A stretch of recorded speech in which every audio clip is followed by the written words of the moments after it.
La parole est à Anne-Laure Blin pour la droite républicaine.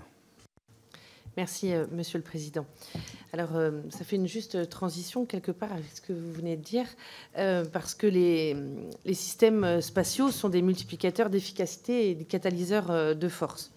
À l'appui de la manœuvre, les satellites assurent la pérennité du lien entre les théâtres d'opération, le haut commandement national et les liaisons vitales de niveau intérieur. Ils donnent ainsi des informations de positionnement, de météorologie, d'hydrographie, d'océanographie, de synchronisation temporelle indispensables à l'efficacité de l'action militaire. Alors les satellites assurent aussi, et naturellement par conséquent, une part très importante et essentielle à la défense. Et vous l'avez rappelé, en ces temps de conflit, ils sont indispensables pour préserver notre souveraineté.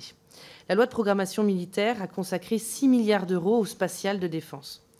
Cependant, aujourd'hui, malheureusement, à l'heure où la France réaffirme son ambition militaire, les études de développement du satellite militaire Syracuse 5 n'ont toujours pas été lancées. La société Thales, Alenia Space, a cessé notamment de travailler sur des programmes spatiaux de défense depuis la mise en orbite du satellite Syracuse 4A en 2021.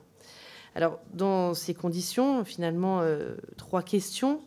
Comment, selon vous, est-il possible de garantir à nos armées leur connectivité? Comment est-il possible de maintenir la supériorité opérationnelle d'un système de communication souverain? Comment est-il possible de préserver un outil industriel national, Thales et Alenia Space, dans ce domaine d'excellence française très spécifique, dans la mesure où ces programmes de développement des satellites de défense ne sont pas encore engagés? Merci.